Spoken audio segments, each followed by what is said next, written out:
I met Laura 15 years ago at a work event. I was in my early 30s working as a project manager at a construction company, and she was a teacher. She had this warm, magnetic energy that immediately drew me in. She was funny, kind, and incredibly dedicated to her young daughter, Lily. When we started dating, Laura told me about her previous marriage. She was upfront about the challenges she had faced as a single mother and how hard it had been to rebuild her life after her divorce. Her honesty only made me admire her more. I thought, here's a woman who's been through so much and is still standing strong. Laura's ex-husband, Mark, was a constant shadow in her story. According to Laura, they had met in college, and their relationship had been intense but rocky. When Laura got pregnant with Lily, she thought having a child would bring them closer together. Instead, it highlighted Mark's immaturity and selfishness. Mark was unreliable from the start. He loved the idea of being a father but hated the reality of it. Laura described how he would disappear for days, leaving her alone with a crying baby. When he was around, he was inattentive and dismissive, often prioritizing nights out with friends over spending time with his family. The final blow came when Laura discovered that Mark had been cheating on her with a coworker. When she confronted him, he didn't even try to deny it. He told her he wasn't ready to be a husband or father and left. He moved to another state with the other woman and cut all ties with Laura and Lily. He didn't pay child support, didn't call to check in, and completely abandoned his responsibilities. When Laura and I started dating, Lily was 5 years old. She was a shy, sweet girl who quickly warmed up to me. I knew from the beginning that if I was going to be with Laura, I would also need to be there for Lily. Over time, I grew to love her as if she were my own. When I proposed to Laura a year into our relationship, I made it clear that I wanted to be a father to Lily in every sense of the word. Laura was thrilled, and we began the process of making our little family official. When Lily was 7, I adopted her legally. Mark, unsurprisingly, didn't contest the adoption. He signed away his parental rights without hesitation, as if Lily were just some old piece of furniture he no longer wanted. At the time, I was furious on Lily's behalf. How could a man be so indifferent to his own child? But I was also relieved because it meant I could give Lily the stable, loving family she deserved. For years, life felt perfect. I worked hard to provide for Laura and Lily, and I took immense pride in being the best husband and father I could be. I was there for every milestone: Lily's first school play, her first soccer game, her high school graduation. She called me Dad, and it meant the world to me. Of course, Laura and I had our ups and downs, like any married couple, but I never doubted her love for me. I believed we had built something strong and enduring. I thought I had finally given Lily the family she had always needed. But a few months ago, everything began to fall apart. One night, I came home early from a business trip and found Laura in our bedroom with another man. To my shock and horror, the man was Mark, Lily's biological father. I felt like the ground had been ripped out from under me. This was the man who had abandoned them both, who had left me to pick up the pieces of their shattered lives, and now he was back. Laura tried to explain, saying that Mark had reached out to her months earlier, claiming he wanted to reconnect with Lily. She admitted that their conversations had escalated into something more, and that they had been seeing each other behind my back. She cried and begged for forgiveness, but I couldn't even look at her. I filed for divorce the next day. The betrayal was too great to forgive. This wasn't just a one-time mistake. It was a calculated decision to reignite a relationship with the man who had caused so much pain. When I told Lily about the divorce, she was devastated. She begged me to reconsider, saying that everyone makes mistakes and that Laura deserved a second chance. She cried, got down on her knees, and pleaded with me not to tear our family apart. Her desperation made me hesitate. I loved Lily as my own, and seeing her so heartbroken made me question if I was making the right choice. But I told her that while I loved her, I couldn't stay in a marriage built on lies and betrayal. The next day, everything changed. I walked past Lily's room when I overheard her on the phone. She was speaking quietly, but I caught enough of the conversation to stop in my tracks. She was talking to Mark. "Don't worry, Dad," she said. "I'm doing my best to convince him not to go through with the divorce. He's stubborn, but I think I can get through to him. Once he signs the papers and transfers everything to Mom, we can move forward with the plan." I felt like I had been punched in the gut. I stayed outside the door listening as she continued, "I know it'll work. He trusts me. Once everything's in Mom's name, she can divorce him, and you guys can be together. Just give me more time." That night, I confronted Lily about the phone call. At first, she denied it, but when I repeated everything I had heard, she broke down and admitted it was true. She had felt torn between me and her biological parents and that she just wanted to see her family happy. Her excuses felt hollow. She wasn't just torn. She had actively conspired against me. She had been working with the man who had abandoned her and the woman who had betrayed me to manipulate me into giving up everything I had worked for. I told her to pack her things and leave. She screamed and cried, begging me to let her stay, but I couldn't look at her without feeling the sting of betrayal. I told her that she could go live with her mother and Mark, the people she had chosen over me. As I pieced together the events leading up to this betrayal, I realized that Lily's motivation was rooted in her longing for what she saw as her real family.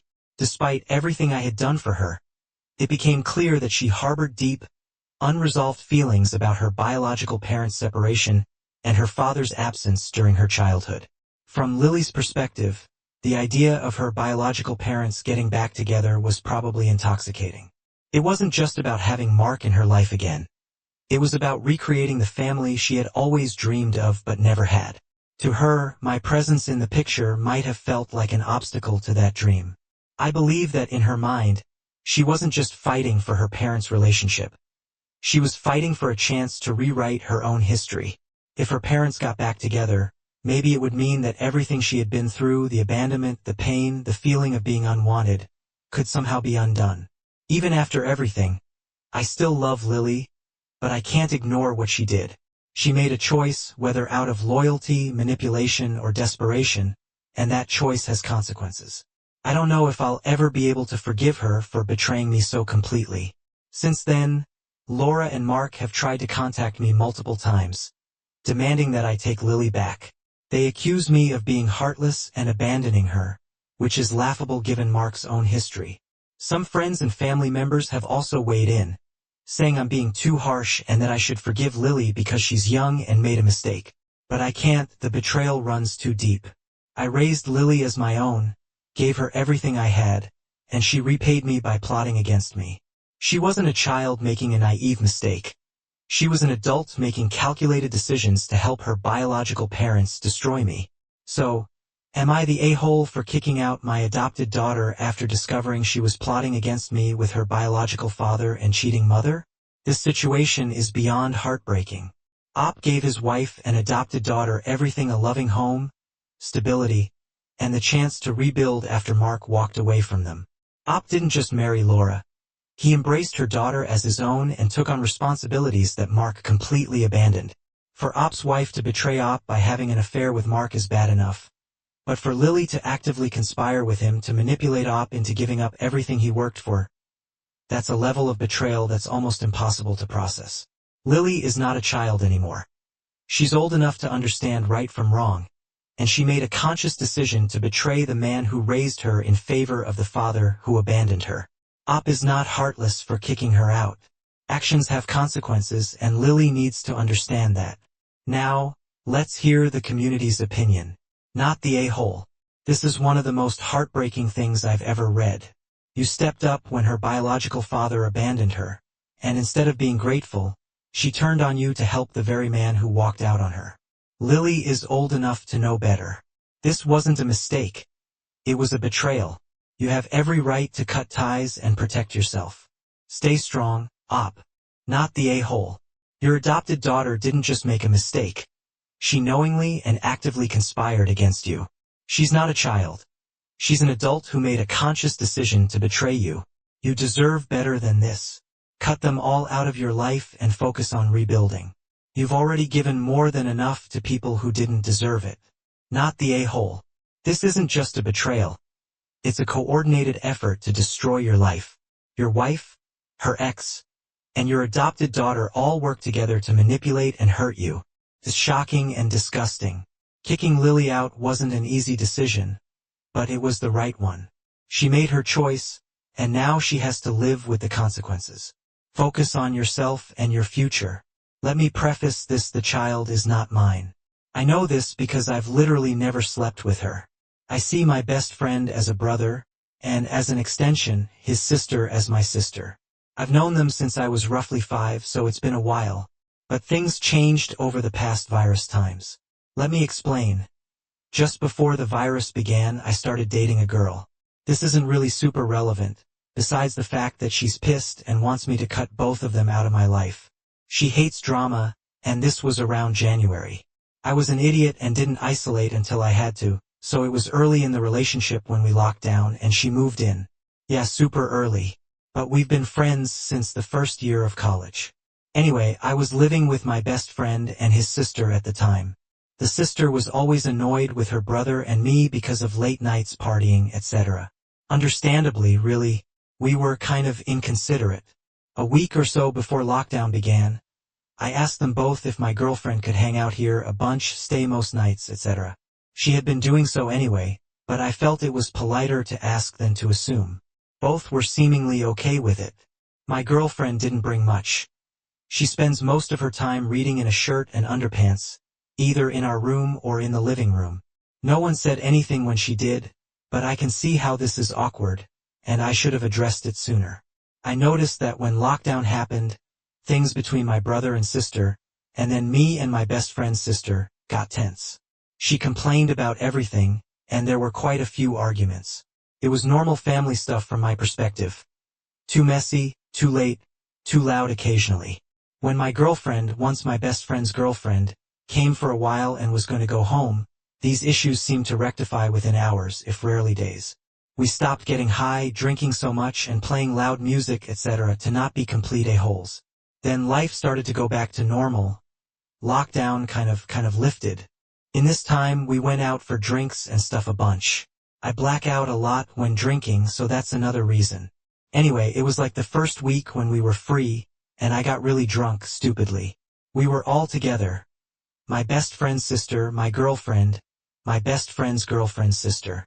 She was talking to some random guy at the bar, and they disappeared for the night. We ended up getting back at God knows when, and I'm gone for a little while. I wake up the next morning to my girlfriend snoring. I don't get hangovers, so I was fine in my opinion. I checked my phone, 3 missed calls and a bunch of texts from the sister. She's asking for me to pick her up from Char's location. I get dressed and go. She's awkward when I pick her up, and it's honestly the first actual kono we've had in a while. She's embarrassed about her behavior, and says she'd hate if things made me awkward. I tell her I don't mind. I see it as family stuff, and she seems genuine. I drop her off at a gas station because she needs to buy something and is gone for a little while. When she comes back, she's very calm. I ask her if she got everything, and she says, "Yes, cool." We leave, and we're nearly back when she asks me when my girlfriend is moving out and starts saying that she's not right for me, etc. I listen and then tell her that I appreciate her caring, but I really like this girl. I actually loved her by now, but felt it was the wrong time to say it to someone else. I don't know why, but my sister gets pissed and flips out, saying she's not a great match for me and stuff. We get back and she storms inside. Everyone is asking what I've done, and me and my sister start bickering more as she starts getting more critical of my girlfriend. My girlfriend sees this and, unbeknownst to me, starts apartment hunting today. She told me that she found a really nice place, a loft with huge windows and stuff that I love, and she says we can take it if I want. I don't know if my sister was listening, but she came in asking to talk to me. I say she can say it in front of my girlfriend. She tells me that she's pregnant and then mumbles. I ask, "Who's the father?" Literally thinking she felt bad about that rando guy and me having to get her. But she just lingers and then tells me, even if I don't stay with them, I'm going to have to pay for it. Obviously, I didn't do anything, and I've told my girlfriend that I take a test in anything because this is ludicrous. But she's really mad at me, and now my best friend is shouting at me, asking how I could do this. All the while, the sister is sitting crying, and I honestly don't know what to do. I'm starting to believe her.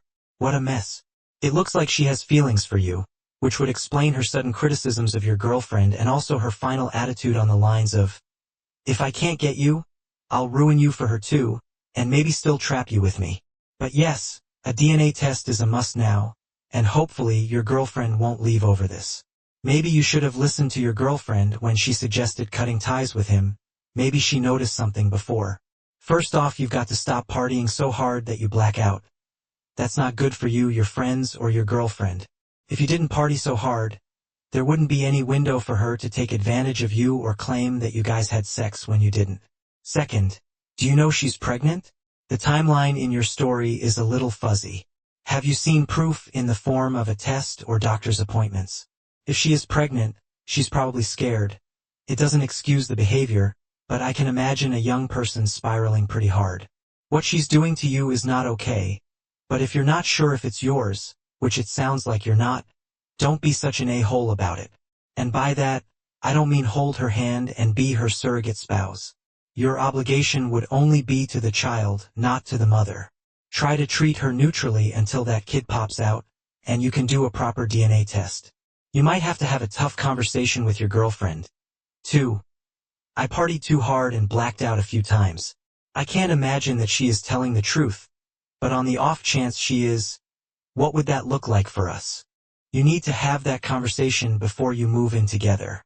The first couple of days after finding out, I asked for a paternity test about 6 hours after the post. That was when everyone started to wake again. I hadn't slept and probably came off poorly, but nonetheless I needed one. At first, I was met with anger, asking how I could doubt my best friend's sister. I really thought I was being the bad guy. I insisted, with the words of the above post in mind, and my best friend's sister asked me to leave, saying she would tell me whether she would agree later, when everything had calmed down. She tried to hug me. I cringed at the hug, and she ran back into the house crying. My best friend just stared at me and then shook his head, closing the door without a word. I didn't have a place to stay after this. My relationship was broken, and I wasn't sure if I could repair it. My ex had messaged me before, and honestly, I was selfish and couldn't really face someone who had done so much for me when I had the possibility of betraying that trust. I finally messaged her back about a day later, saying that it was probably best if we took some time apart. She agreed, stating the situation was too complicated. I'm still heartbroken about this, but it's for the best. I got a call saying that best friend's sister wanted to talk, and after she agreed, we set the test for the next week. Where I live, there's a park that my best friend and I used to hang out at. We've been going there since we were about 9 years old. It isn't really anything special. There's a swing set, a bench and a slide, not much else. I only just realized, when I met them there, how depressing the place is. It filled me with dread returning, and I was shaking when I arrived. Anyway, my best friend and my best friend's sister were sitting at the bench waiting for me. I showed up a little before the scheduled time, so I didn't know how long they had been there. My best friend's sister was visibly shaking, and my best friend was looking at the ground. I sat down as far away on the bench from my best friend's sister as I could and then asked why they wanted to meet. Neither spoke for what felt like forever, but eventually, my best friend asked if I still wanted to set up an appointment. I said yes. My best friend's sister asked if my best friend could get something from a store about a block away. He seemed nervous, but he left when my best friend had gone. My best friend's sister then turned to me and confessed she wasn't pregnant. I felt really sick then. Honestly, it's the first time I've cried that badly in months. These were two people whom I had trusted most in the world since my mom died, and now half of them just weren't who I thought. I left there that day and didn't speak to either of them when they texted or called. I also didn't try contacting my ex, even though my heart ached for her. She did leave a couple of messages and voicemails, saying how she missed me and hoped we could patch things up. Maybe she was too hasty, but having reread the comments and messages regarding the situation from everyone on this sub, I realized I just wasn't good enough for her. Don't take that as me pitying myself. I've acted like a child. I put pressure on her because I've been dealing with things by getting blackout drunk and not respecting her dislike of this other stuff. I'm reflecting on these things now, and I've put pressure on my best friend and his sister for moving this girl in quickly. I didn't really realize that until someone mentioned it in my first post. So, thank you for helping me understand that. Second meeting about a week or so after. Anyway, I haven't really slept since hearing the pregnancy was a fake. I ended up calling a psychiatrist I used when my mother passed. We spoke at length about this, and I eventually realized I needed to understand the reasons for what happened. So, in my very dark place, I called up my best friend and his sister and asked to meet, to understand so I could move on. The psychiatrist said it may be good to do this, but later on, when I had accepted things, opposed to still being in a bad headspace. Yes, this was me being quite immature again, going against it. They both agreed quite quickly. I know my best friend hoped that we could fix things, which is why he agreed. He had sent me so many messages. I had muted him for a while, but it was around 50 when I went to message about meeting. So we all met up and it was awkward, to say the least. I tried to do the talking, but keeping it short, and I kept stuttering and faltering. I was getting super frustrated. And then my best friend's sister spoke up for the first time since meeting. She said she was very sorry and started crying. I did feel really bad. I hate to make people cry. She had this whimpering look, and it felt like she wanted me to hug her. But I didn't. She just sat there, slightly hunched. My best friend didn't move. I think he was as frozen as I was. I asked why she did it. I'll condense it in bullet points. She's been in love with me since she was 16, I was 12, so I'm still weirded out by this. She was afraid of losing me getting serious with someone else. She didn't deserve me, and I could do much better. There were a bunch of other things she said that are a little too personal to share here, but it's basically all that combined. I thanked her for telling me and just sat there in silence for a while, and then I left. I don't know what to do. I miss my old life. I miss everything that was, and not what has come to pass. I feel stupid, really stupid, and sad, really sad. Me now, I'm probably never going to speak to them again. It's weird spending time every day seeing someone, knowing that I guess I'll never again. I'm really going to miss them both, and my most recent ex. I feel like another part of me has died. The only thing I hope I can do is go up from here. I really wish they both move on quickly, as much as I hate them right now. I love them still, and it'll be better if we can just all remember the happier times in our own spaces. I doubt any of you involved are here and reading this, but on the off chance, D&L, I wish you only the best. Anyway, I wanted to thank everyone who messaged on my last post. You were right, I do need to grow up. I disagree that I have an alcohol problem, but nevertheless, I'll heed what you've said and won't be getting that bad again. I'm heartbroken with everything that's happened, but I'm hoping that I can move on with my life somewhat. Update 2. So, I took your advice. I spoke to my ex and I explained what I could. I still can't really wrap my mind around it, but I tried, and I cried. She cried too. She apologized for doubting me, but it wasn't her fault. I even doubted myself. I can't really expect anyone else to believe in me when I was acting in such a way. I haven't drunk anything since that night. Feels better, I guess. At least I'm more aware of things. I've been to my psychiatrist a couple of times since, and they're helping me. I guess I don't know. I feel like there's a gap in me. Well, my ex asked if I needed her, and that she would be there for me. I thanked her, but won't be responding to her again. I let her know that I'll probably need a lot of time. When we left, she tried to kiss me. It broke my heart. I just couldn't do it. I'm sure she felt upset when I kind of turned my face down, and she kissed my forehead. She lingered for a while there. She hugged me when she did it. It's hard to even write this, but I thought you all should know about the end of the story. A lot of you have helped me understand the errors of my ways. I'm 32, and my girlfriend is 28. We've known each other for more than 10 years, and I've previously been in a relationship with her. That was when she was 20, and I was 24. We dated for 2 years but then broke up. She then married another guy when she was 25. They had a child together, but since she was underweight at the time and could not get pregnant, they underwent in vitro fertilization and had a surrogate mother carry the child. Sadly, the child is not genetically related to the surrogate. Her husband passed away when their baby daughter was only 1 month old. This was around 2 to 3 years ago. My girlfriend and I rekindled our relationship this year, and she's been very upfront about everything. I've met her daughter, who is absolutely adorable, and it doesn't bother me in the least that she has a child. It bothers my family, however, namely my mother. Once I told her that my girlfriend has a child with her previous husband. She immediately was suspicious. She grew even more suspicious upon seeing a picture of my girlfriend and her daughter together. My girlfriend is half Chinese, and her daughter is technically a quarter Chinese, but you can barely tell. Her daughter has light blonde hair, almost white, and sky blue eyes. My mother thinks that my girlfriend is lying to me about her daughter, and that she's bringing up her dead husband's love child. Of course, the fact that they used a surrogate and there's no pictures of my girlfriend being pregnant further solidified my mother's theory. I've been trying to explain to my mother that my girlfriend's friend's husband was blonde, and that since my girlfriend is half white as well, it's not that surprising that their kid turned out to be blonde and blue-eyed. But she's still concerned. She's even managed to convince my older sister now. They're both telling me to break up with her, that she's lying to me about the kid and for me not to be entrapped by her. I haven't told any of this to my girlfriend yet because I don't want to upset her, but my mother, sister, and even my father now have started doubting the parentage of my girlfriend's daughter. I don't know what to do because no amount of explanation seems to satisfy them. I trust my girlfriend 100%, but they don't. It's becoming a big problem because I plan on marrying her, and I don't want to do it to the disapproval of my family.